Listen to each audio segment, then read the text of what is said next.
Bem, pessoal, estamos hoje começando o nosso papo de segunda, retomando a nossa conversa com o Gilson, que foi extremamente rica e proveitosa segunda-feira passada. Obviamente que vai ficar difícil a gente avançar nela no sentido de retomar as questões da segunda-feira passada, porque ela foi tão rica e trouxe tantas questões para a gente que não dá para a gente se lembrar. E vamos começar tudo, como sempre, a partir das demandas daqui e a partir das nossas conversas. Falando nisso, eu queria colocar para vocês que a partir do mês que vem, ou seja, abril, já na próxima segunda-feira, nós vamos começar uma dinâmica diferente, que vem a ser o seguinte: nós vamos ter às segundas-feiras, nós vamos ter um tema. Então, na primeira segunda-feira, será Emerson Merri, na segunda-feira que vem, nos falando sobre saúde pública, retomando toda a história da reforma antimanicomial, quer dizer, a história do SUS, da inauguração do SUS, mas depois a reforma antimanicomial, e etc., etc., esse caminho todo, até os dias de hoje, que infelizmente está tudo sendo desmontado e remontado algumas coisas. Na segunda-feira do mês, serei eu com adições. Na terceira segunda-feira do mês, será Arlete, com redução de danos. E na quarta segunda-feira do mês, será Túlio, com bio e necropolítica. Tema mais atual impossível. Né? E essa dinâmica vai seguir assim até o mês de junho. Mês de julho, a gente inaugura uma nova proposta que vai ser construída ao longo desse tempo. Então, semana que vem, teremos Emerson Merri retomando a história da saúde pública. Agora, a gente passa de novo a palavra para o Gilson, e aí ele decide como achar melhor conduzir as coisas.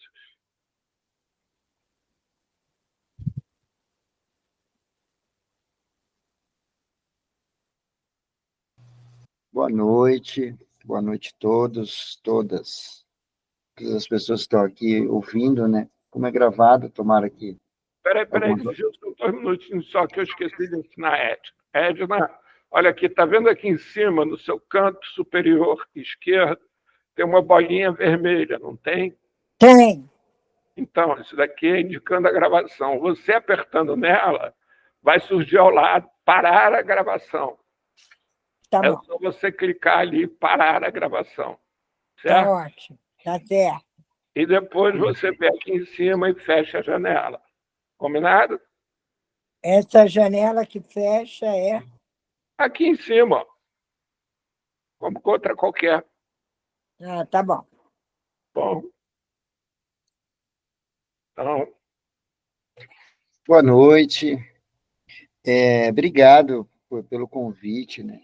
Muito prazer estar aqui, conhecendo vocês um pouquinho mais e saber que tem bastante gente envolvida aí no Brasil todo nessa dinâmica de atendimento, de acolhimento das pessoas que vivem em situação de rua. Eu vou começar falando uma coisa que me ocorreu de falar agora, ouvindo um pouquinho da resenha do início, antes da gravação, e quando eu estava na faculdade, eu sou bacharel em serviço social, pós-graduado em saúde mental, com ênfase na dependência química. Né? Semana passada eu contei um pouco da minha trajetória, morei na rua, um período grande da vida, né? Fui viciado em drogas, o crack. Eu fiquei 18 anos fumando crack. Em 2009 eu parei de usar através de um tratamento e vou fazer 16 anos em recuperação contínua. E passei um período também preso por conta do meu envolvimento com as substâncias, enfim. Tudo isso é passado. Hoje eu sou assistente social, e procuro passar o que eu aprendi com redução de danos ao longo da minha vida, tanto nas abordagens dos serviços por onde eu passei, na época em que eu precisei desse serviço, quanto também na minha ação profissional, de 2019 para cá, quando eu me formei assistente social. Mas desde 2010, eu já trabalho no acolhimento de pessoas com uso de substância, com transtorno por uso de substância e seus familiares. E na época na época da academia, eu usava muito um termo que até hoje eu vejo as pessoas usando, que é falar da falha do Estado, né?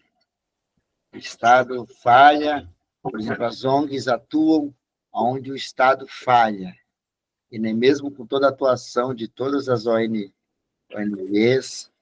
ainda sobra espaço, né? Porque é tanta falha, entre aspas, que por mais que nos esforcemos na resistência, né, de lidar com todas essas dinâmicas,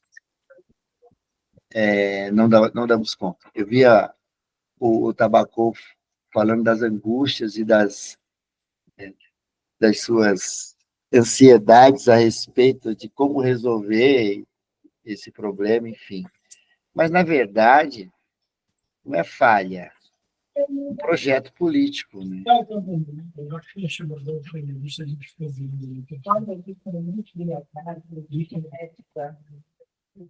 Edno, seu microfone está ligado.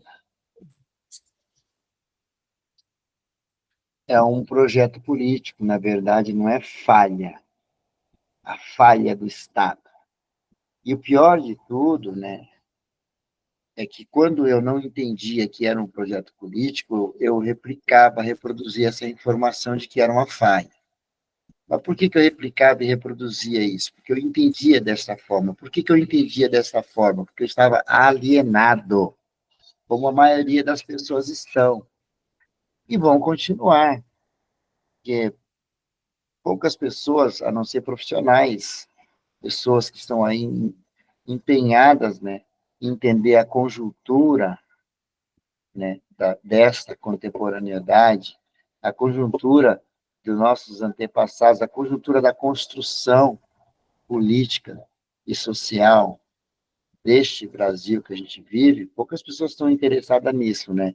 Tem bastante gente estudando, mas aí fica só no meio acadêmico. Então, as pessoas vão continuar alienadas. Eu falo pessoas, o senso comum, pessoal, a população em geral, né, vai continuar acreditando que é uma falha do Estado, e se não pensar que é um projeto político para se perpetuar a dominação, então isso tira de nós a percepção de que podemos e devemos fazer alguma coisa para mudar isso. Queria introduzir desta forma. Não sei se vocês entendem o que eu estou falando, se entendem ou não entendem, se não entendem, eu acho que era bom a gente trocar essa ideia, e se entendem também é bom a gente continuar trocando essa ideia, porque partindo do princípio agora também, de que a gente vive hoje uma conjuntura política bipartidária, vamos dizer assim, não é bipartidária a palavra, que agora a palavra não está me ocorrendo, mas essa divisão A ou B não é uma discussão de direita, de esquerda, é uma discussão de modelo de sociedade. Porque se fosse uma discussão, talvez fosse uma discussão, eu estou sendo bem generalista, né? Fosse uma discussão de extrema-direita com a extrema-esquerda, ou até, quem sabe, aí, do centrão, para mediar esse conflito, ou não também, estaríamos discutindo política. Por mais radicais que fossem, né, as pessoas escolheriam seus lados por conta do seu posicionamento político. Isso tem muito a ver também com poder aquisitivo, tem muito a ver também com posição social. Então, dá para perceber que não é essa a discussão. A discussão é por modelo de sociedade. E o modelo de sociedade, o qual é mais representado pela direita, vamos dizer assim, não quero levantar essa polêmica de política, porque isso para nós pode ser interessante, mas pouco interessa no trato, no atendimento das pessoas que necessitam da política, né? Tanto de um lado como de outro, a maioria das pessoas que hoje defendem um lado A ou um lado B, que defendem um lado da direita, por exemplo, estão defendendo o direito de serem segregadores. Por isso que, por exemplo, dentro da minha família de pessoas pobres, periféricas e pretas, tem gente lá defendendo o lado da direita, porque não estão defendendo especificamente a política partidária, estão defendendo o modelo de sociedade, porque eles têm essa ideia de direito, de liberdade. Mas que liberdade que eles querem? Liberdade para segregar, liberdade para fazer bullying, a liberdade para agir com preconceitos, a liberdade para agir com homofobia. Vocês entendem isso? Então, é uma conjuntura muito que eu acho que a gente nunca viveu isso. Por mais que tenhamos tido na construção desse país que a gente vive, que por mais que tenhamos tido lutas, né, de direita, de esquerda, de partidárias, enfim, eu acho que sempre foi uma coisa mais colocada. Por exemplo, éramos nós, a resistência, brigando, e brigávamos mesmo, todo mundo junto, e o pobre, ele tinha o seu lado. Por que ele tinha o seu lado? Porque ele tinha um posicionamento. Era uma pessoa, ou uma família, ou um grupo de pessoas sem poder aquisitivo que gostariam de participar um pouco mais dos lucros, né, do nosso Estado, e o outro lado defendendo. E hoje não é mais isso. Enfim, só uma, uma tentativa que eu estou tendo aqui de dizer que aonde faltou o Estado no meu atendimento não foi uma falta, é só um projeto. Por isso que vai continuar faltando. Dificilmente a gente, nesta vida, por mais resistente que sejamos e estamos, a gente consegue mudar isso, porque isso é cultural, isso é estrutural. E por mais que a gente queira e tente, claro que a gente vai morrer tentando, faz parte do meu trabalho. É utopia, e está tudo bem, não tem nada de errado com isso. Mas também faz parte do meu trabalho e do meu posicionamento continuar resistindo, e ponto, vamos continuar resistindo.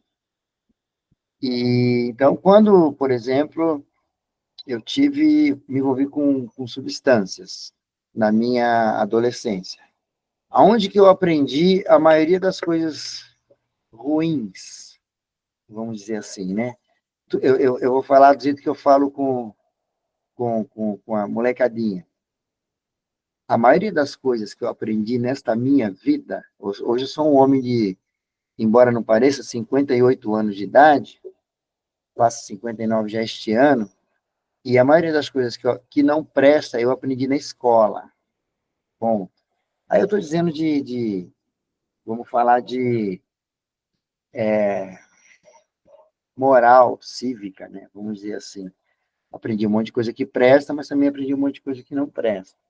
Mas o principal de tudo, que eu acredito que me tornou essa pessoa que eu falei no início, que acredita que, de fato, é uma falha e não um projeto, foi lá na doutrinação do ensino fundamental que eu aprendi ou quase me conformar com tudo isso, né? Então, eu vim para o mundo acadêmico e não me conformo, E eu sou resistência hoje, mas a maioria vai morrer conformada. E a gente não tem dúvida nenhuma disso. Até porque se você pode chegar a algum lugar com as suas revoltas e as suas revoluções, claro que pode. Mas em qual lugar? Aonde eles quiserem que a gente chegue. Ponto. Vocês se lembram da Revolta dos Balaeiros? Se vocês não viram, assistam um documentário, Guerras do Brasil. Uma das guerras é a Revolta dos Balaeiros. É uma época de pós-escravidão, onde os ex-escravizados viram artesãos, porque eles não têm trabalho, então esse ex-escravizado ele vai fazer balaio. Então, ele sofre a opressão da sociedade, porque ele é um ex-escravizado, mas por não ter conseguido trabalho, ele consegue se superar e fazer balaio para vender. E aí, é claro, surge ali um grupo de balaeiros, se eu não me engano, isso acontece em Caxias do Sul, se não me falha a memória. E aí eles estão ali organizados, como artesãos, e sofrendo a opressão de quem? Da polícia, aquela polícia, a polícia da República, né, que era formada por soldados, e os ex-capitães do mato também viram polícia, muitos deles entram, né, para a força. E aí, é claro,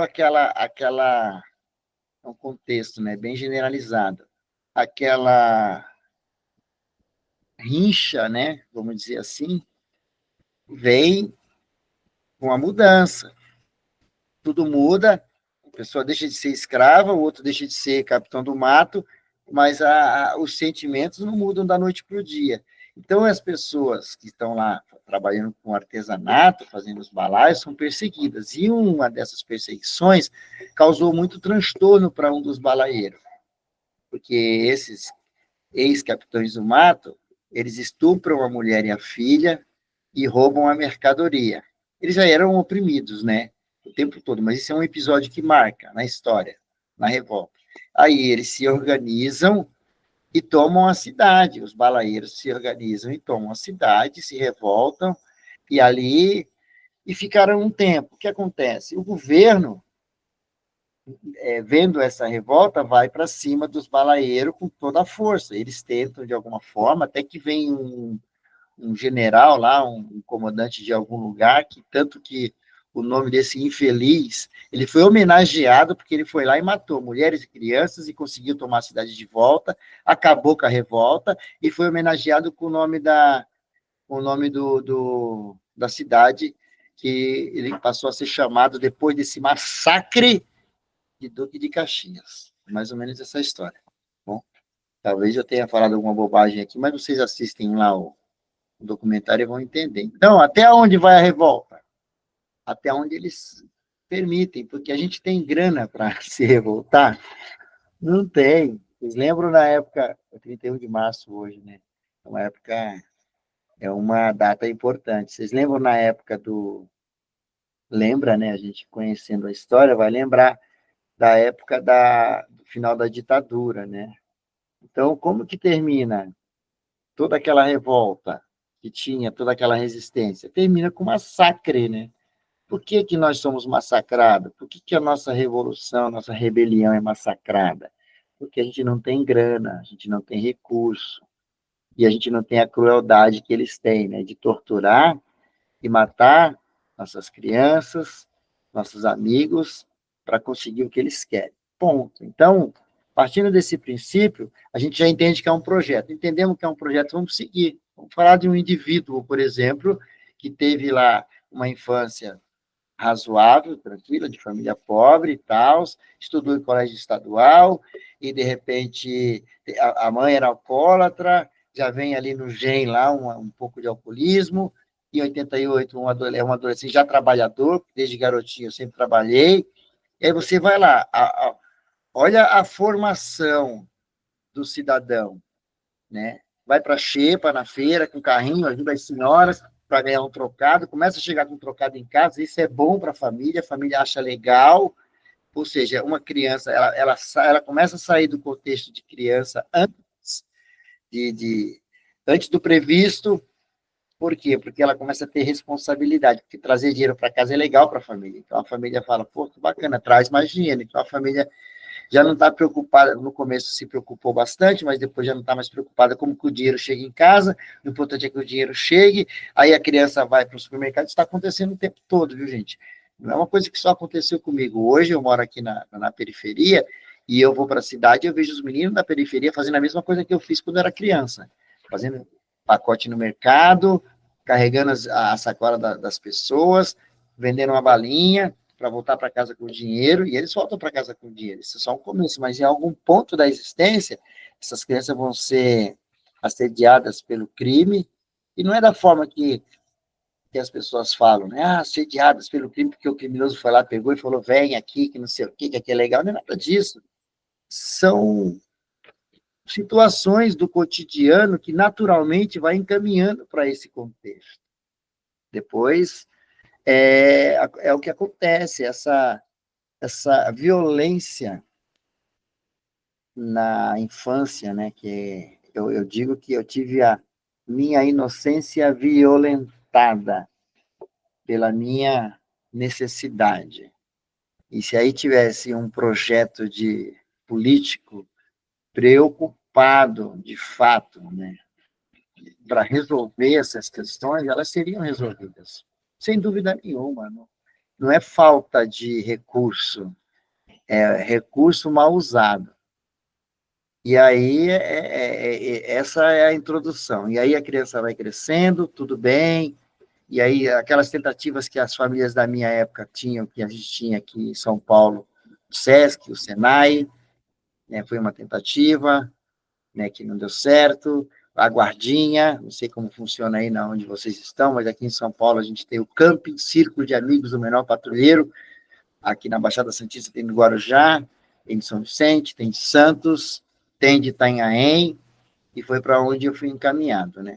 Salvo por um período de tempo, né? Porque aí a gente é introduzido no mercado de trabalho com 14 anos, naquela época até com 12 por dia, e aí você começa a aprender que para você ter, para você ter, você tem que ser um trabalhador. E aí entra no ciclo. E é claro que em algum ponto muitas pessoas vão se perceber presas e vão falar, caramba, não era isso que eu queria para minha vida, não. Eu queria eu queria ter um pouco de liberdade, né? Eu queria curtir um pouco a vida, né? E aí você tem dinheiro para curtir a vida, só que você tem você está trabalhando, então o que a criança faz, ou o garoto ou o adolescente faz? Pega o salário e vai curtir a vida. Com uma bermuda bonita, vai para o baile, e o baile vai, né, vai gerar muita alegria. A domingueira vai gerar muita alegria. Eu acho que deve ter alguém aí que deve ter pegado umas domingueiras aí, pessoal aí tudo barba branca, né, parecido comigo, 60, 50 a mais, deve ter pegado umas domingueiras aí. E a domingueira, meu filho, é tudo de bom, né? E você junta lá um monte de adolescente da periferia no mesmo lugar para dançar, para se divertir, é claro que muitas coisas vão acontecer. Muitas coisas vão acontecer.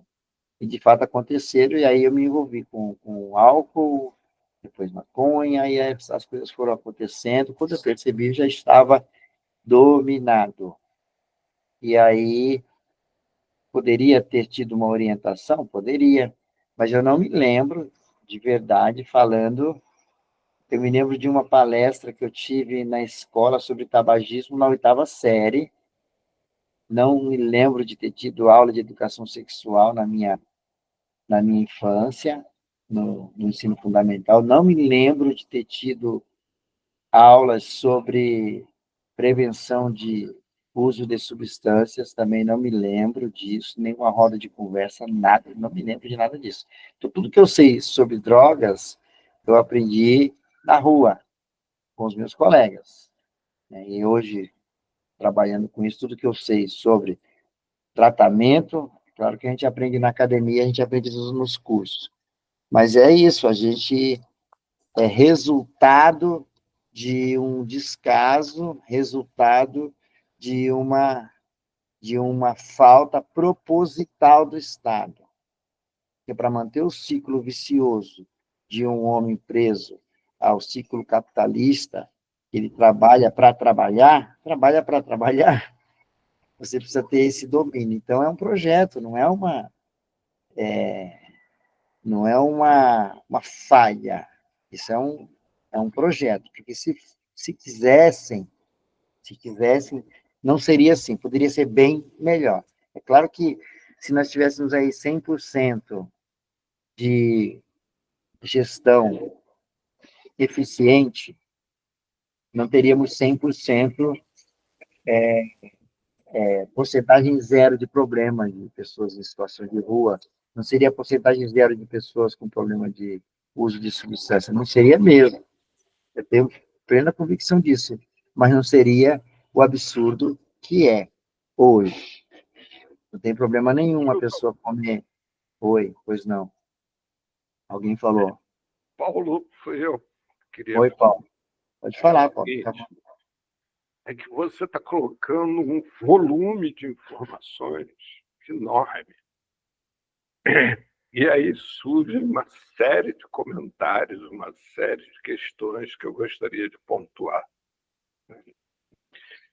Então, a primeira questão que eu queria pontuar era quando você fala da questão desse projeto da sociedade ser o que é um projeto da elite, que eu concordo plenamente, que não sou eu que concordo, né? Darcy Ribeiro já dizia que o fracasso da educação não é algo ocasional, é um projeto político das elites. Não sei se você conhece um livro do Noam Chomsky, Quem Manda no Mundo, em que ele fala exatamente o que você está falando. Ele vai fazendo todo um levantamento mostrando que quem manda no mundo, na realidade, inclusive no que nós chamamos de fracassos, etc., é a elite. E que é construído para isso mesmo, dessa forma, para que o mundo exista dessa forma. Acontece que isso está saindo do controle, inclusive por causa do aquecimento global, mas não só por causa do aquecimento global. Você vê que hoje o Brasil tem menos população de rua do que a União Europeia, onde o nível de escolaridade é muito alto. E, portanto, aí já fica descartado que a escolaridade significa menos população de rua. Além disso, também, nós temos menos população de rua que os Estados Unidos. Os Estados Unidos têm mais população de rua que a União Europeia. E só o estado da Califórnia tem o PIB, o dobro do PIB brasileiro. E mesmo assim, o estado da Califórnia tem mais população de rua, percentualmente falando, do que o Brasil. Onde também exclui a questão de que o dinheiro resolve essa questão. E seguindo esse processo, né, nós, hoje, vivemos no Brasil um período de menor índice de desempregados de toda a história do Brasil. E, no entanto, a população de rua cresce numa velocidade assustadora. Eu vou fazer o que você pediu e vou mostrar aqui o gráfico onde aparece o índice de crescimento da população de rua, e depois eu posto lá no grupo, que também já havia postado. Mas vamos lá. Cadê ele? 2 minutos só, pessoal. Ué, cadê? Não está aqui, não está aqui, está onde? Ah, não, está aqui. Vocês estão vendo aí?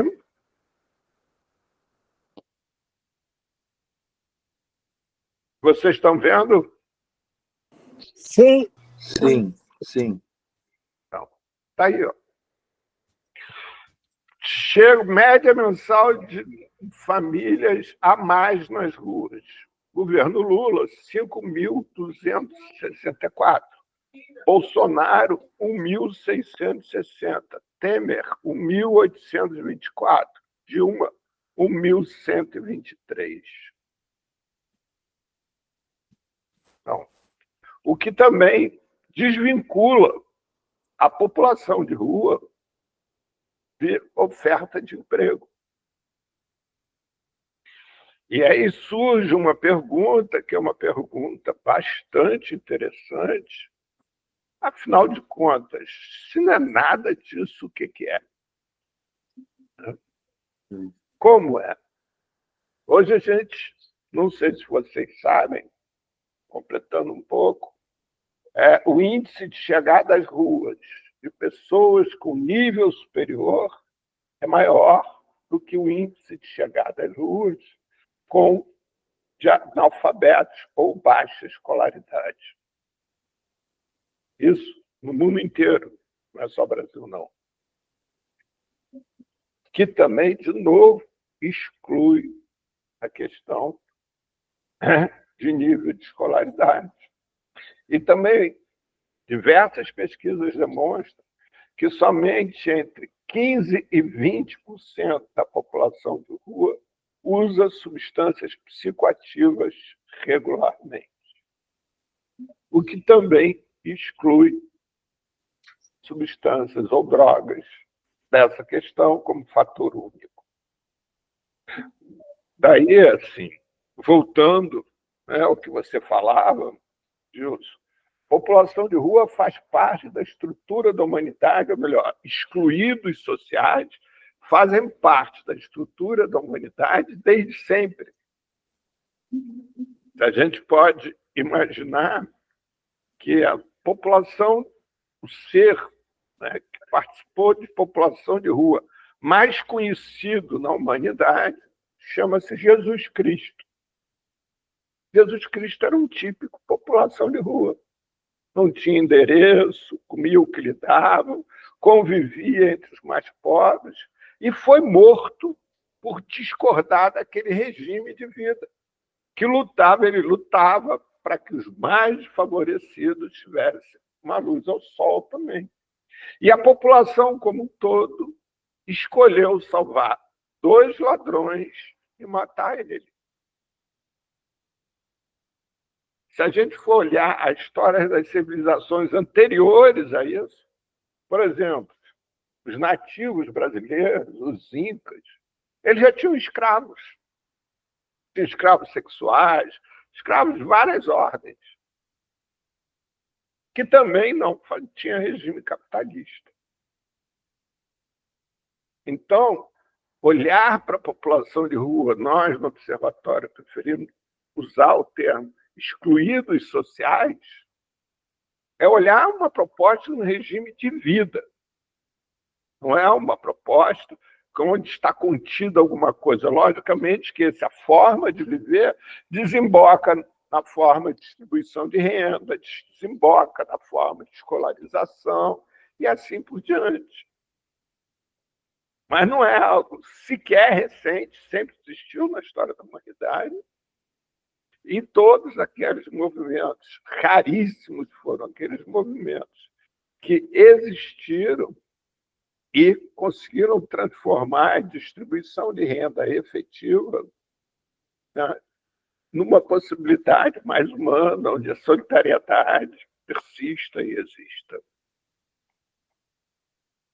Então,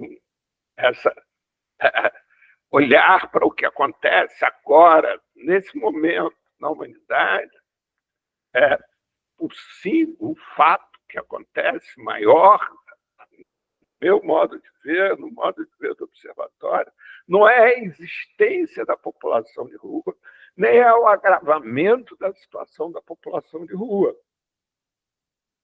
Não, é que isso hoje nos importa.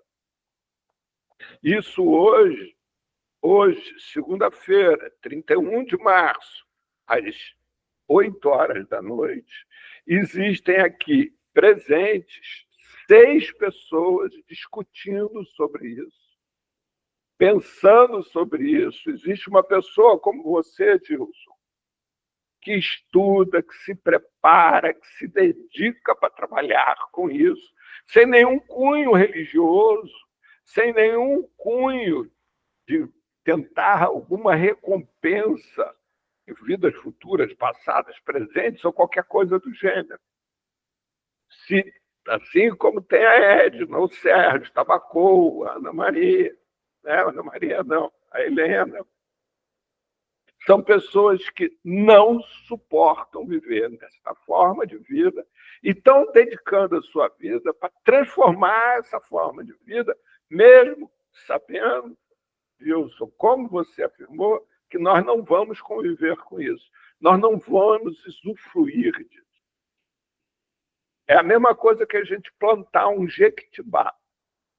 Um jequitibá cresce.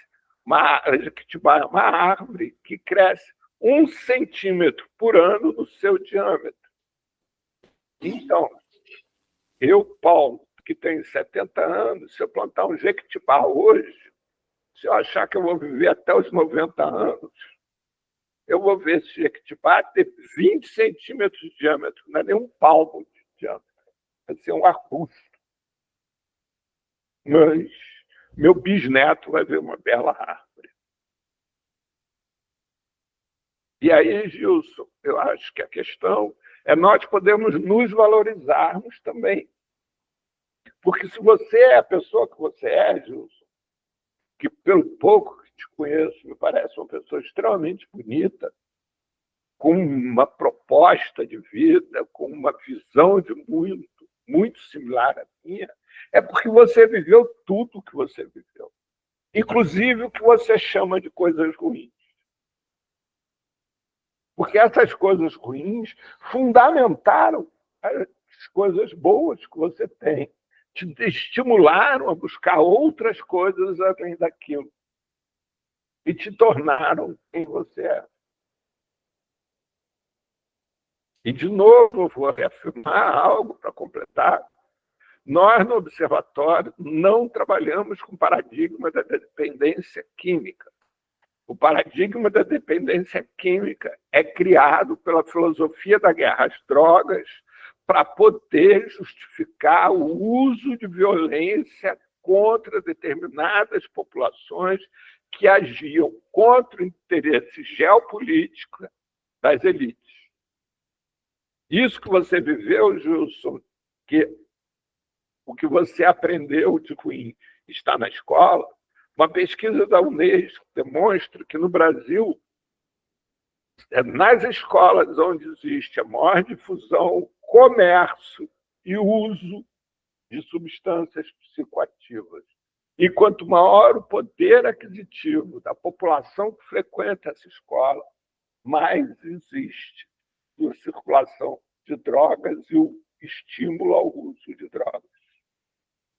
Tem uma pesquisa, mais de uma, muitas pesquisas, né, que demonstram que a classe, categoria profissional que mais usa droga é a categoria que trabalha na área de saúde. E dentro de todos que trabalham na área de saúde, os que mais usam droga são os anestesistas, exatamente aqueles que manipulam profissionalmente essas substâncias. Então, as substâncias sempre estiveram presentes na história da humanidade.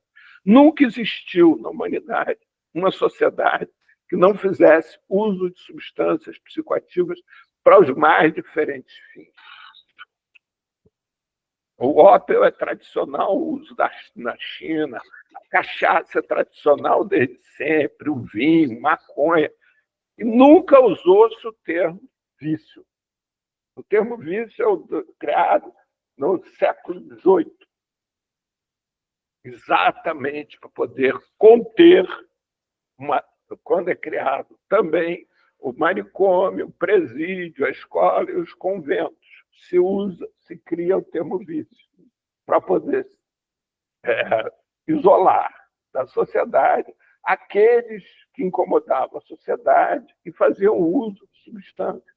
E aí passaram a ser internados compulsoriamente, como é feito até hoje. Você vê que nem nisso a sociedade mudou. Então, vício é uma criação da elite também. Não existe nenhuma prova que determine que existe dependência química. Nenhuma. Não existe nenhum exame que possa ser feito que determine se fulano é dependente químico ou não. Se fulano ou beltrano tem propensão a se tornar dependente químico ou não. Esse termo é pura e simplesmente usado para justificar o uso da violência. Então, mas assim, o que mais importa aqui é que você, Gilson, passou por todas as suas agruras, assim como o Gerson, assim como a Édia, Tabacou, Helena, eu, e nos formamos a pessoa que somos. E nenhum de nós sabe absolutamente nada do que seria se em algum momento na nossa vida houvesse um si. Se em algum momento na nossa vida nós tivéssemos agido diferente, o que seríamos hoje? Se é que estaríamos vivos? É exatamente isso que a elite não quer. Que nós nos reconheçamos como sujeitos de direitos, dignos, honrados, e que temos utopia própria. E que essa utopia é baseada na nossa vida, no nosso conhecimento, na nossa sabedoria, na nossa vivência, que é composta de todos esses tropeços, conquistas, derrotas, seja lá o que for. Mas é isso que nos faz ser Paulo, Gilson, Sérgio, Edna, Tabacou e Helena.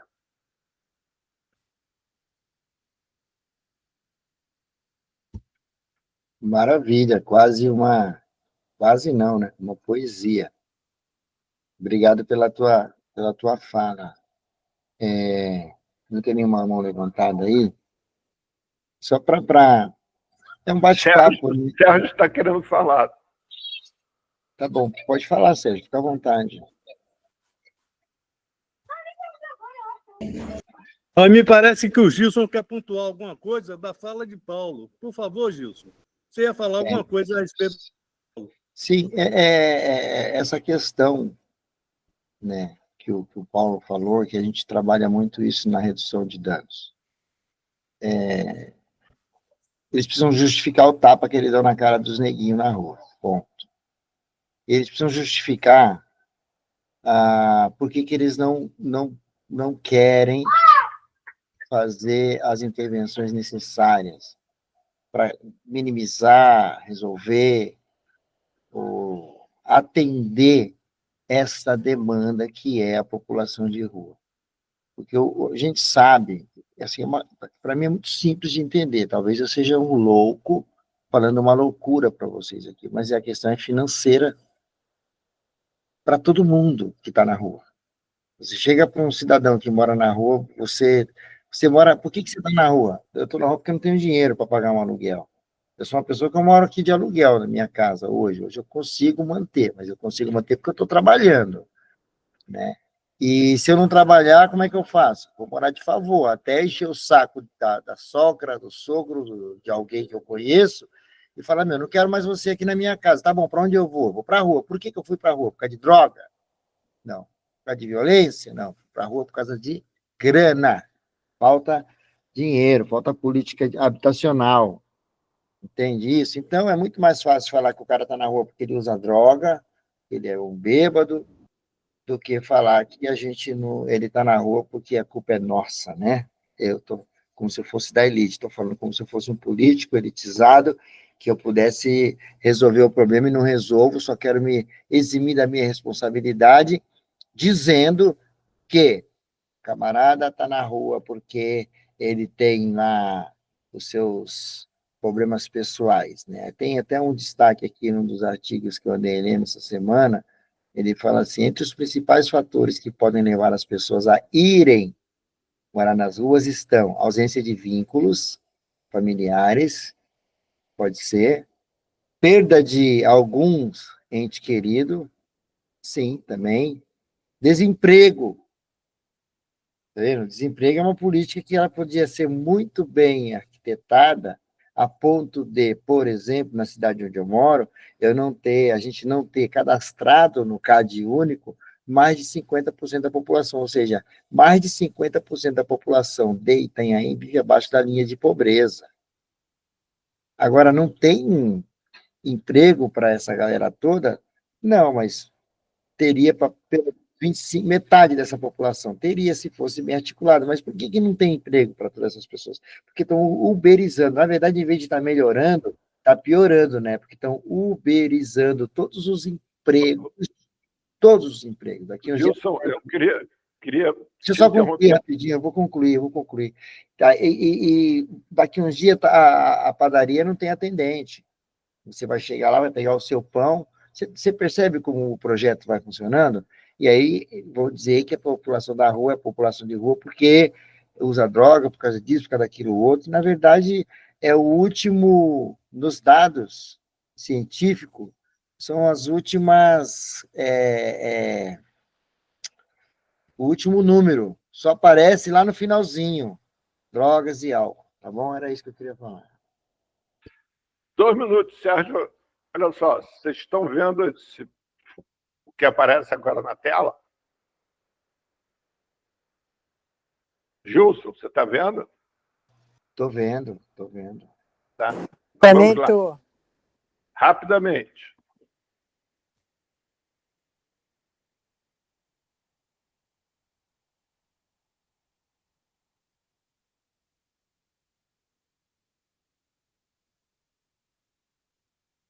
Tá sem som.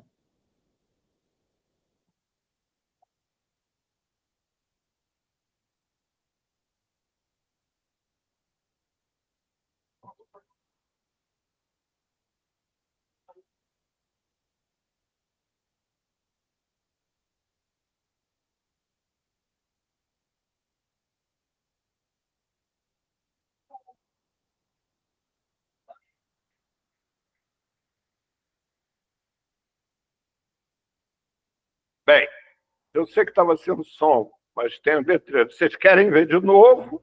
Oba, tá bom. Eu acho que tá bom, a gente leu, né? Eu, particularmente, consegui ler.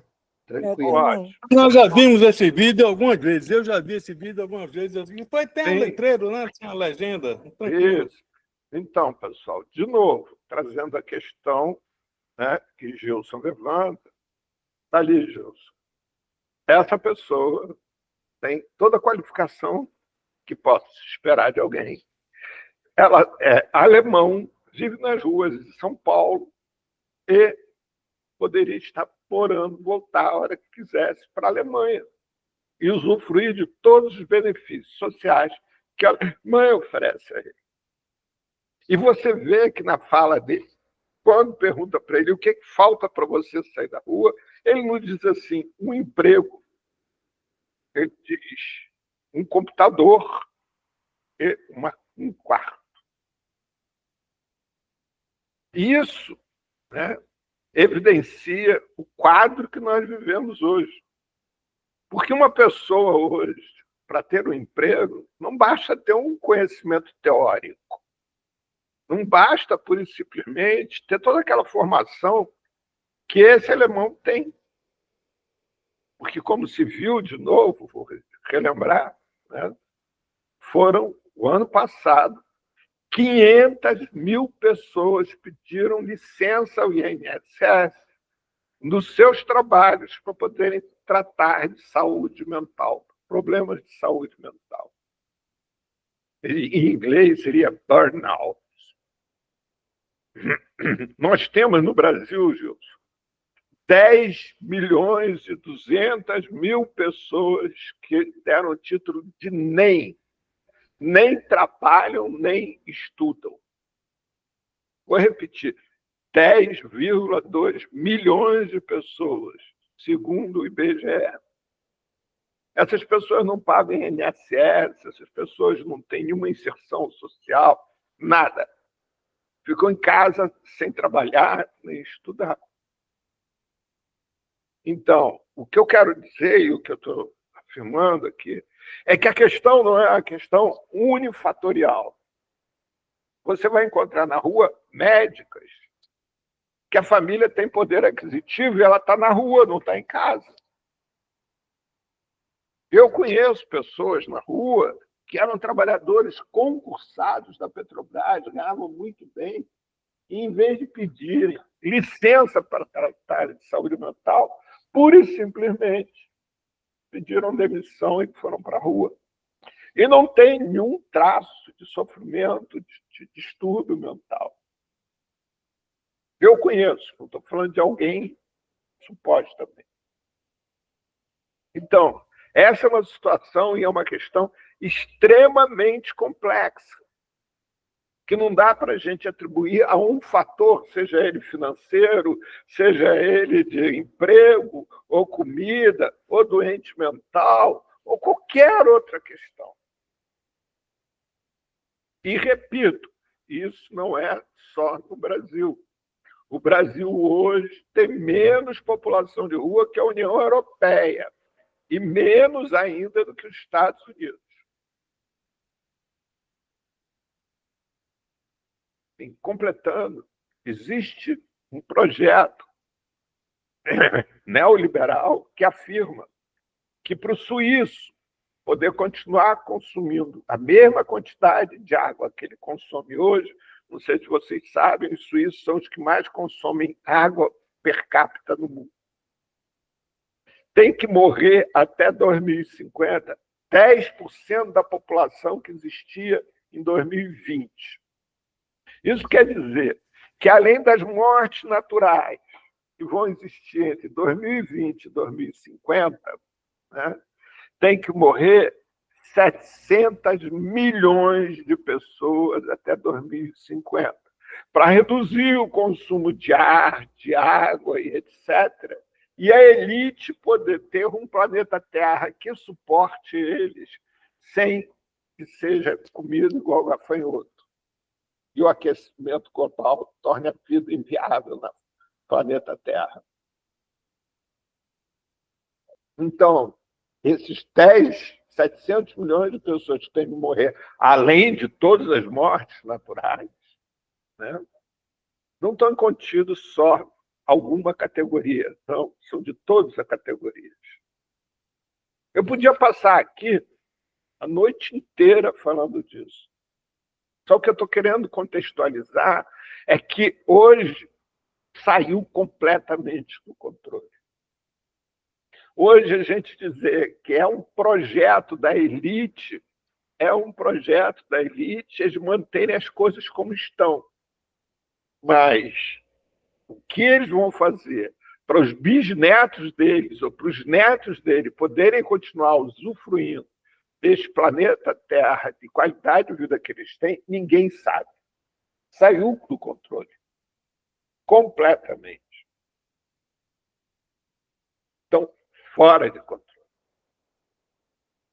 Nós, para pensarmos nisso, temos que pensar em alguma coisa muito diferente do que foi feito até aqui. Não é pouco, é muito. Vai lá, Sérgio. Boa noite a todos e todas. Boa noite, Paulo, boa noite, Gilson, boa noite, Edna, boa noite, Tabacô, Helena, boa noite, e Ângela Rosário também, boa noite. Eu anotei algumas coisas aqui para falar, para procurar ser objetivo, né? Eu tenho uma certa...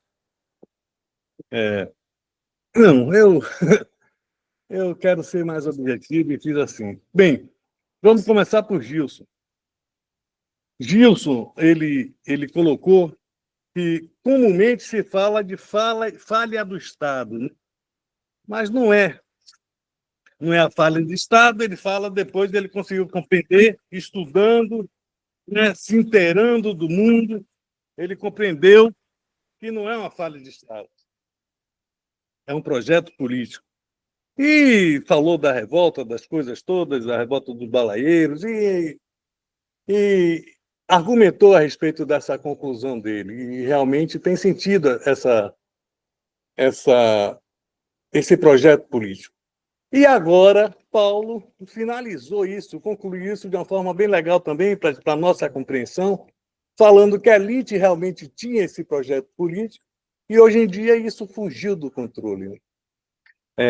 a coisa os dados estatísticos colocados, que eu peço delicadamente a Paulo, que eu confio nele, eu confio pela postura, pela modo, o tom que ele fala, o jeito que ele fala, a certeza que ele transmite a respeito dos dados, eu confio nesses dados.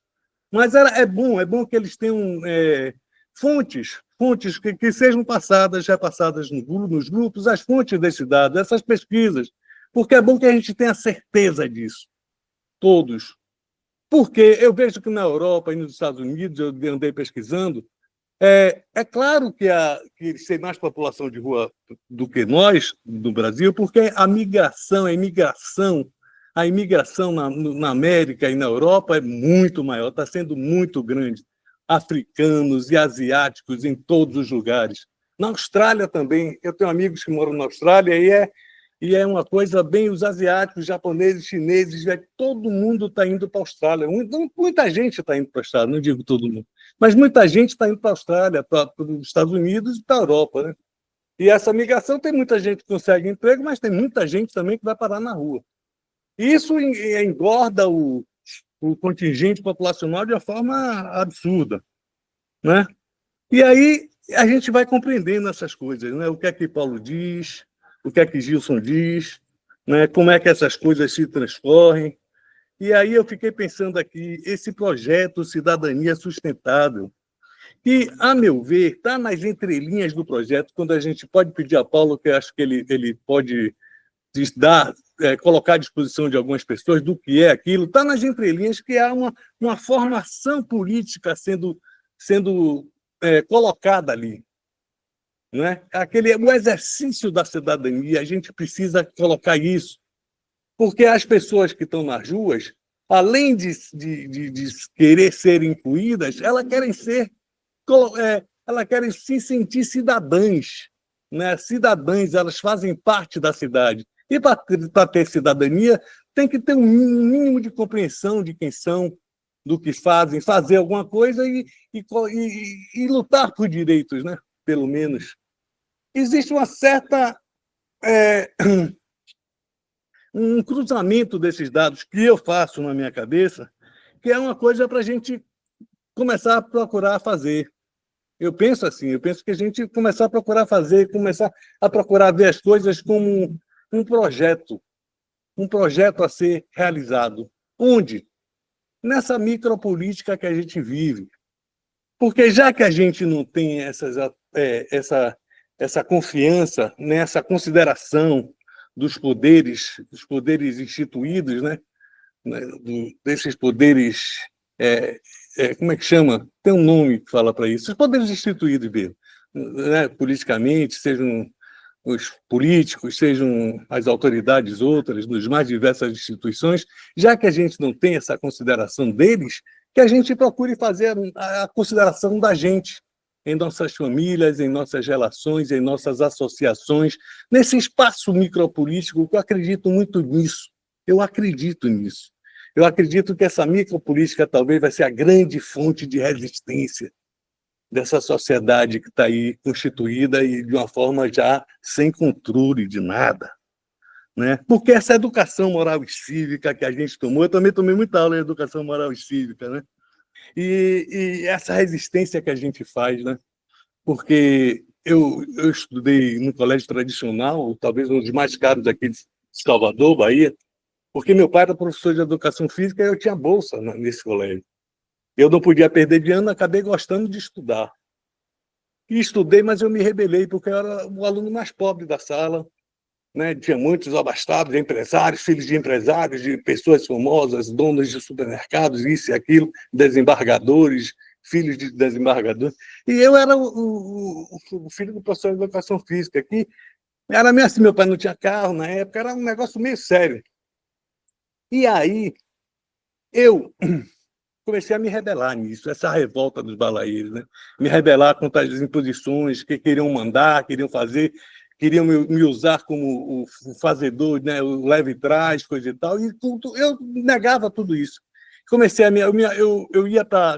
ir para as reuniões do Sindiquímica. O presidente do Sindiquímica, em 79, 80, era Jacques Wagner.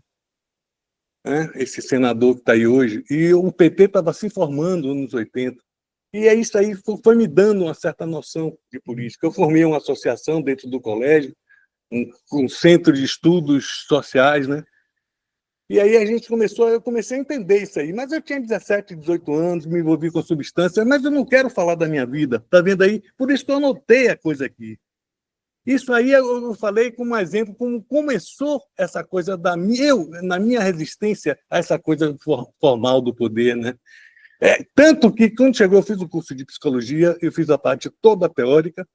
Quando eu ia fazer os estágios conclusivos, eu mudei de psicologia para conseguir transferir do curso para comunicação, porque eu já estava trabalhando na revisão de um jornal em Salvador.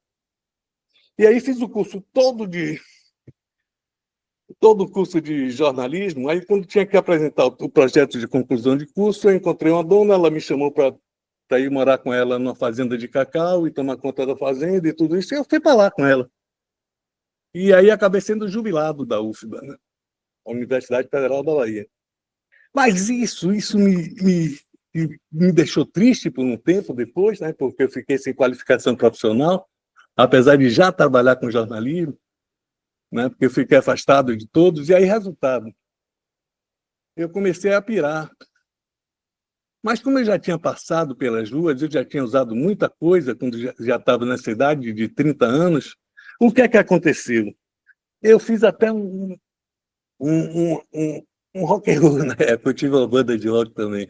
Não foi pouco tempo, foi uma coisa amadora, e aí, resultado.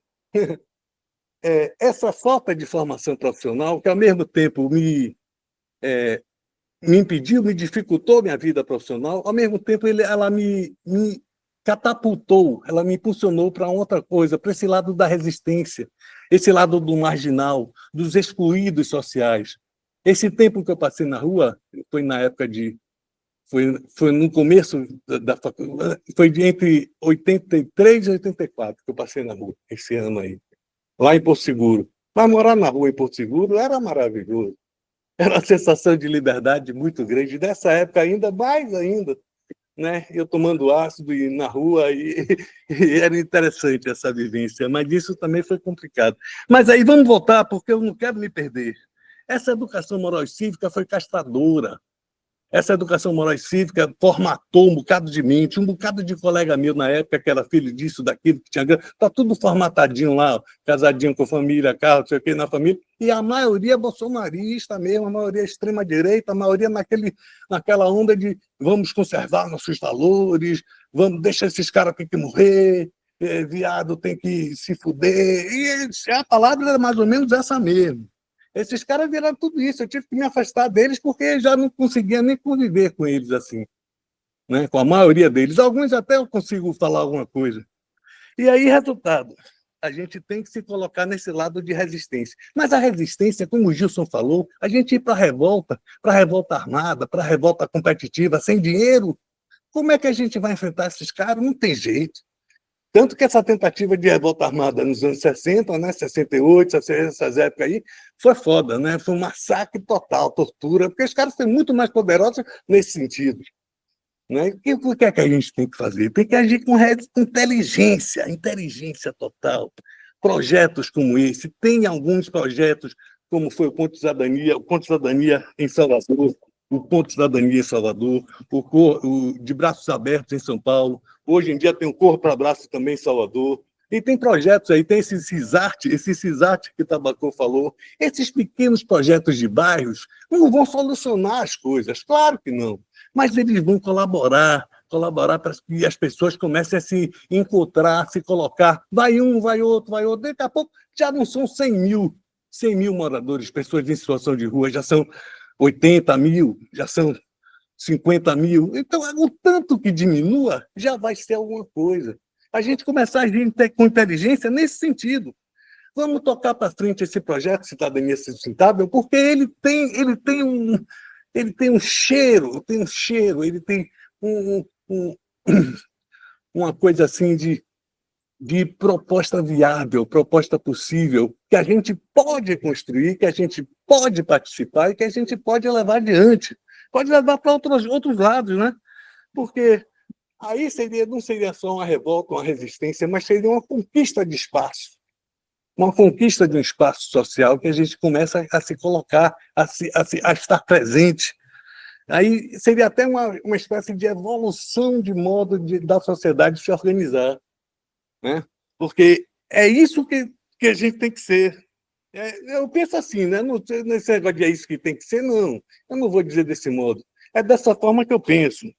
Talvez tenha outras, talvez melhores, né? Porque, como o Gilson falou, a coisa é braba. Não são só as armas e o dinheiro que ele tem, mas esse quê subjetivo, essa coisa do cotidiano, da periferia que ele falou. Porque isso é uma coisa que está na ideologia, está naquele tecido fino, aquele tecido fino do pensamento, né? Que até tem pessoas que acham que forma de prosperar não tem porra nenhuma e prosperar na vida vai ser aliciando menores para roubar. Tem gente assim, cara. Tem um bocado de gente assim também, que parece que está do outro lado, né?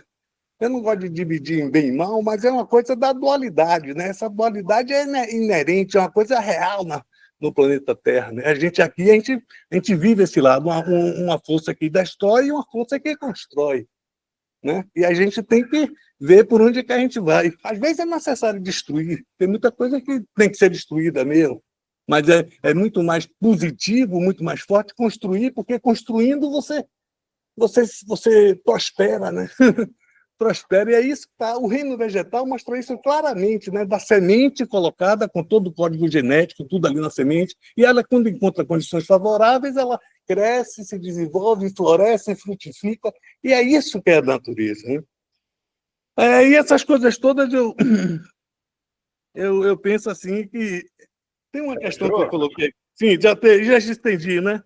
É isso, eu acho que eu já falei tudo. Eu acho que eu já falei tudo que eu queria. Tem outras questões que eu anotei aqui também, mas eu acho que dá tempo, tá bom.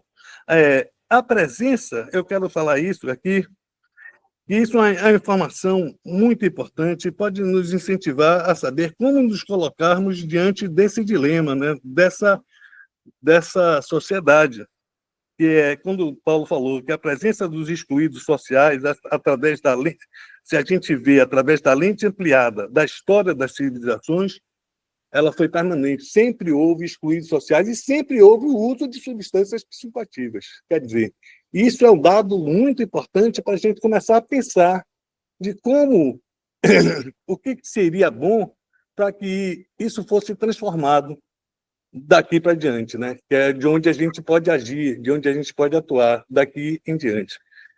É isso aí. Grato, Gilson, por toda a palestra e grato também, Paulo, pelas colocações. Vamos em frente. Falou. Abacou, vai lá. Eu vou ser breve. Eu tenho perguntas para vocês. Se vocês puderem me dar respostas, eu agradeço.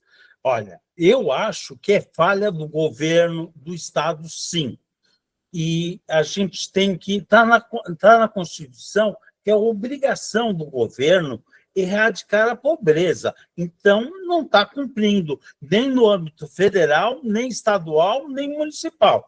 A gente tem que pautar o debate nas rodas de conversa, nas redes sociais, do que a gente quer como prioridade e cobrar. A gente tem que ver o que é prioridade e falar, a gente quer primeiro isso, quer primeiro aquilo. E eu já participei de rodas de conversa sobre o problema da situação de rua, em que o pessoal usava... para resgatar os irmãos que estão em dificuldade, o sistema de albergue, tem a República, tem moradia temporária, tem aluguel social. Eu gostaria de vocês, o que é o mais eficiente? O que a gente precisa? Qual é a prioridade?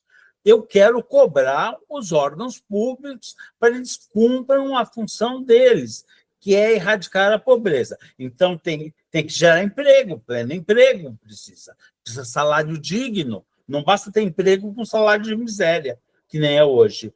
A gente precisa de salário digno. Então, é isso.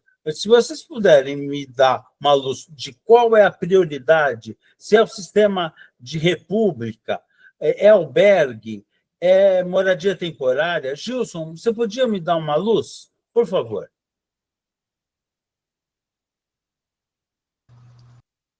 Tabaco, eu sou muito, assim, tranquilo para entender a opinião das pessoas, assim, eu entendo mesmo e não sou nem de discordar. Eu acho que quando a pessoa ela tem uma convicção, Gilson, abre tua câmera. ah, abrir.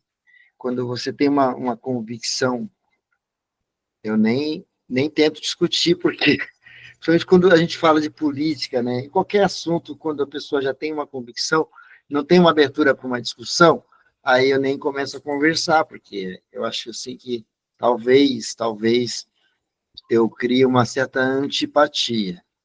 Então, quando você começa o teu discurso falando que você acha que não é falha do Estado, isso é uma coisa que é uma convicção sua, e eu não posso mudar isso em você. É falha do Estado, eu falei. Você falou que é falha do Estado, perdão. E a gente está dizendo que é um projeto político. Então, assim, é uma conjuntura muito. Eu falei bastante disso, né? Então, eu vou tentar mostrar para você que é projeto, porque eu não sei como é na sua cidade, mas talvez seja igual à minha cidade aqui, e você falar, caramba, não é que é isso mesmo?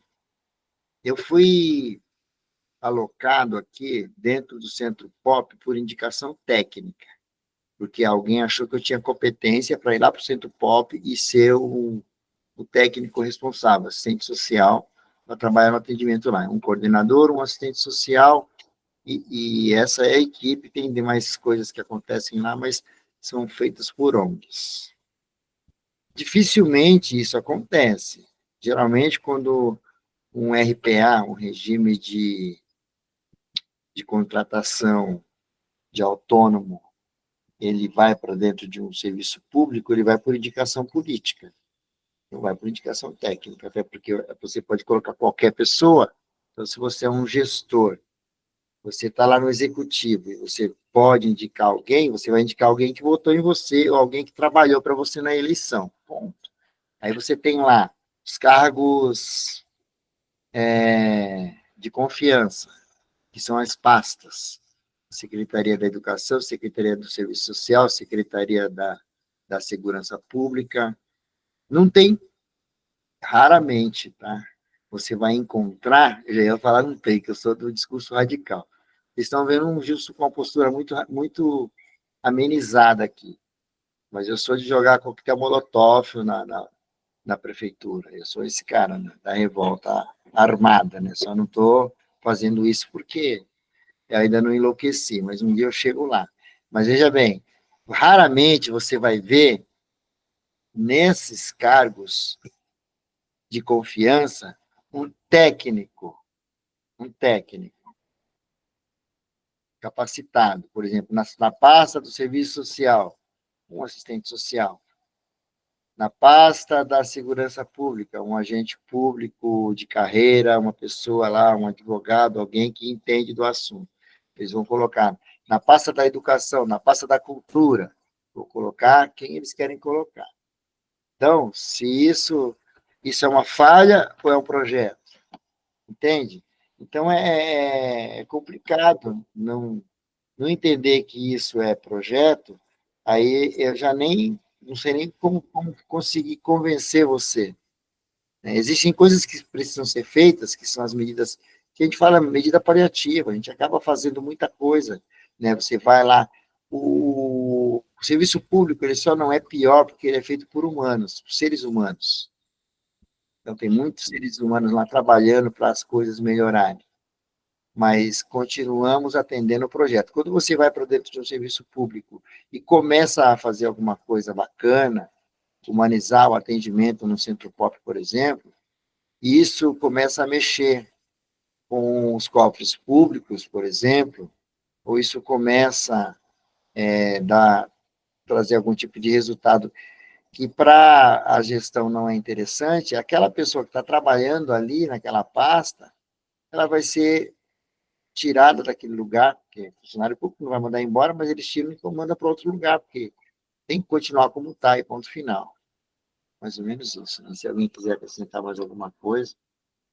Eu quero. É o seguinte, Tabacu falou de prioridade, né? Porque ele colocou a Constituição, né? Aquela coisa, saúde, dever do Estado, direito de todos, a lei do SUS, o controle social que é colocado no SUS, né? Como que são as conferências e os conselhos de saúde, coisa e tal. E tem uma série de outras coisas, leis, artigos e coisas que tais, que realmente são proposições, né? Coisas que seriam maravilhosas se fossem cumpridas. Né? Mas o governo, mesmo o governo, esse governo que está aí, que tem uma origem na esquerda, né? Que tem um apoio da esquerda, né? Mas não é um governo de esquerda, porque tem acordos e conchavos que foram feitos aí para que ele estivesse no poder, ele aí ele não cumpre essas coisas que estão escritas. Né? E aí é que está o projeto político. Porque, na verdade, o que se quer não é cumprir o que está na Constituição, não é o bem-estar da população. O que se quer é se manter no poder e manter uma situação tal que realmente desagregue, né? Uma situação que não permita a união da sociedade. Aquela velha coisa de Maquiavel, que é tão antiga e está até hoje sendo empregada pela direita, né? E aí conquistaram até o governo americano agora, Putin também, etc. E tal. Qual é a proposta? Dividir para dominar. Maquiavel trouxe isso, e isso aí até hoje está aqui. Dividir para dominar. Eles dividem tudo, né? Agora tem essas coisas, até uma coisa bem clara que fica dessa divisão é LGBTQIA+, QIAP+, né? Assim. Quer dizer, dividiram todas as opções, os gêneros, as orientações sexuais são divididas de forma que eles procurassem se unir, mas acabam um tendo processos identitários e isso eles devem lutar e ficam os negros, os não sei o quê, os pretos e uma série de outras divisões que se fazem e aí impede da sociedade como um todo se organizar. Quer dizer, é um projeto político sendo empregado, é um projeto político colocado. Né? Isso aí eu não vejo como não seja. Né? Na minha cabeça está claro que isso é a necropolítica. Né? Esse dado que Paulo citou, da Suíça, isso é alarmante. Não é um dado que só que a Suíça per capita é aquele que mais bebe água. E água potável no mundo todo é um dos bens mais preciosos agora e futuramente vai ser mais ainda. Né? A guerra de Israel contra os palestinos é tudo isso, porque Israel está colocado na fonte de água potável do Oriente Médio. É lá que está Israel. E os palestinos sofrem muito por isso, para a produção, para a alimentação. Não é só isso, mas isso foi o princípio originário de todo o conflito. Né? E aí, o que é que acontece? Eu fico falando assim, quando ele falou de prioridade, qual a prioridade de Pop Rua? Já que está na rua, a prioridade é morar, né? Seriam albergues ou abrigos ou coisas, né, hotéis sociais, seja qual for, um lugar que possa se morar, para se concentrar, como aquele próprio cara diz. É um quarto onde ele possa ficar, tomar um banho e ter um computador que ele possa ter acesso a dados, a informações e a outras, com contato na internet, no caso, que ele falou também, né? Ele possa fazer contatos e, ao mesmo tempo, possa trabalhar, né, que é o que ele sabe fazer, se oferecer o serviço de técnico de informática. E, a partir daí, ele se colocar no mundo. Porque é isso, na minha cabeça, o básico é isso. Né? Tem um lugar, as pessoas que eu trabalhei na rua, o que mais queriam é isso mesmo. Tem um lugar para dormir, para ficar, para tomar banho, para comer, e aí tem aquele lugar ali, e aí, a partir daí, ele vai se virando. Ele faz os corre dele, né? Cada um faz o corre que pode, que merece. É isso aí. Eu espero que tenha contribuído para o esclarecimento de alguns aí, de todos, né? Falou, Tabacu, é por isso aí. Você mostrou aquele projeto da CISARTE, aquilo ali, para mim, foi muito legal, é muito lindo aquilo. Agora, tem que ver como é que aquilo está funcionando na prática, né? Se a gente conseguisse colocar pequenos projetos assim, financiados pelo Estado, financiados por iniciativas públicas, diz que Bill Gates dá um bocado de dinheiro aí para para projetos sociais, né? Tem milionários aí que dão um bocado de dinheiro para projetos sociais também, então vamos fuçar isso aí. Vamos fuçar isso aí também, vamos fazer, já que o Estado está nessa coisa, porque a gente precisa de uma reforma política. O que é que aconteceu? Bolsonaro está sendo acusado aí de um bocado de coisa, já foi aberto o inquérito. Espera aí, eu só concluir meu raciocínio. Mas E aí, conclua muito rápido. é muito rápido mesmo. A conclusão do raciocínio é isso. O Congresso está ameaçando boicotar tudo que é projeto, não vai aprovar mais nada. O PL, que é o partido dele, né, disse que enquanto tiver condenado o cara aí, condenando o chefe do nosso partido, o que é que vai acontecer? Não vai aprovar porra nenhuma. E aí, como é que eles vão negociar isso? Não é para você ver, a gente precisa de uma reforma política. Nem o judiciário está dando conta disso tudo. Porra, a gente está numa situação bem delicada. E o que é que a gente pode fazer? Agir na micropolítica, nos nossos meios, no lugar onde a gente tem alcance. Falou. Legal, boa noite para todo mundo aí, legal. É o seguinte, eu sei que o projeto político da elite é escravizar o povo, eu sei disso. Ter gente ali à disposição, desempregada, para poder pagar a miséria. Sei disso. Mas acontece que a gente tem leis e a gente tem que pedir melhoria das leis. Os 90% menos favorecidos da população é que elegem esses políticos.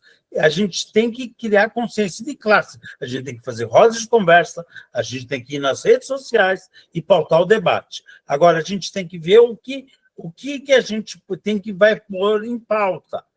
Então, a gente tem que pôr PLs que interessem aos 90% menos favorecidos, a gente tem que cobrar o governo, a gente tem que cobrar que ele atenda, que ninguém passe noite de frio na rua, que ninguém passe fome. A gente tem que começar a cobrar isso. A gente tem que cobrar o poder público. Foda-se, desculpa, o projeto da elite. A elite não manda, ela é minoria. Ela manda, mas não devia estar mandando. Ela é dona da mídia. A gente tem que dar um basta nisso, tem que bater a mão na mesa. Então, é isso. Paulo, fala aí, Paulo. Tabaco, eu vou resumir muito. Isso que você pensa, bastante próximo disso que você pensa, né? Existe um curso, chama-se um paísinho, uma ilha chamada Cuba. Veja o que o mundo faz. Em vez de usar ela como exemplo, isola, tentando matar toda a população de fome, de miséria, de carências. Ninguém apoia. Ninguém. Eu não estou falando ninguém no sentido... Não, é ninguém. Ninguém apoia. Nenhum país apoia aquele regime. Diga lá, Gilson. Vamos começar a concluir. E aí é interessante você falar disso, ninguém apoia, porque existe pressão de todo lado, gente. Câmara, Gilson, Câmara. A Câmara. Existe pressão de tudo quanto é lado. Por mais boas intenções que a gente tenha, imaginemos aqui, hipoteticamente falando, eu vou concluir, vai ser muito rápido que eu vou falar para vocês. Nós somos aqui 7 revolucionários. Temos aqui uma célula revolucionária muito bem articulada para colocar em prática uma pauta importantíssima para todos nós e nossos familiares. Esse assunto não pode vazar. Esse assunto, porque ele vai dar muito certo para a gente. Vai dar muito certo para a nossa microsociedade aqui. Aí um de nós é capturado pela oposição e nos obrigam, de alguma forma, como? Eu vou cortar a cabeça do teu neném aqui, ó, se você não falar onde está a célula. E aí eles vão chegar na célula e vão destruir a nossa célula. É por isso que Cuba não tem apoio. Não é porque as pessoas não querem. Olha esse monstro que acabou de ser eleito lá nos Estados Unidos. Olha o que o cara está fazendo, mano. Vocês estão acompanhando as notícias internacionais, então qualquer movimento em favor de Cuba gera um furdúnculo no mundo inteiro contra aquele país que, por algum motivo, simpatizou com o sistema. Então, é isso que o Sérgio falou. é o que a gente tem que fazer, é resistir, continuar resistindo, fazer aqui no micro o que a gente pode fazer.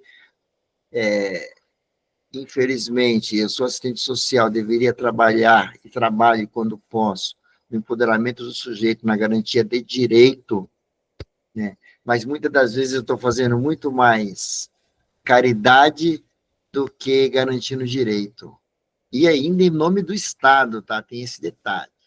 Apesar de toda a reconstituição que aconteceu e tudo isso que eu aprendi na faculdade, aí você tem que fazer, atender a emergência da pessoa, e você não dá conta nem de formar aquela pessoa politicamente, porque você não tem nem o espaço para isso. Mas, de qualquer forma, a gente está aqui ainda, né? E vamos continuar com a nossa resistência inteligente, com a nossa inteligência política, é isso que a gente tem que ter. É isso, gente. Eu concluo minha fala aqui, tá bom? Obrigado. Bem, pessoal, estamos chegando a mais um fim de um papo de segunda. Eu quero lembrar vocês, mais uma vez, que semana que vem nós teremos aqui conosco Emerson Merli, trabalhando a questão da saúde pública, universal, gratuita e de qualidade para todos, com ênfase na questão da saúde mental, uma vez que nós vivemos o caos na saúde mental no mundo inteiro. O que nós estamos fazendo está nos levando a, em vez de viver aqui, sermos esmagados pela vida. Nossos desejos se transformarem em obrigações e nossas obrigações se transformarem em prisão. Para quem ainda não leu esse livro aqui, eu recomendo muito que leiam. Muito. Chomsky e Fujita.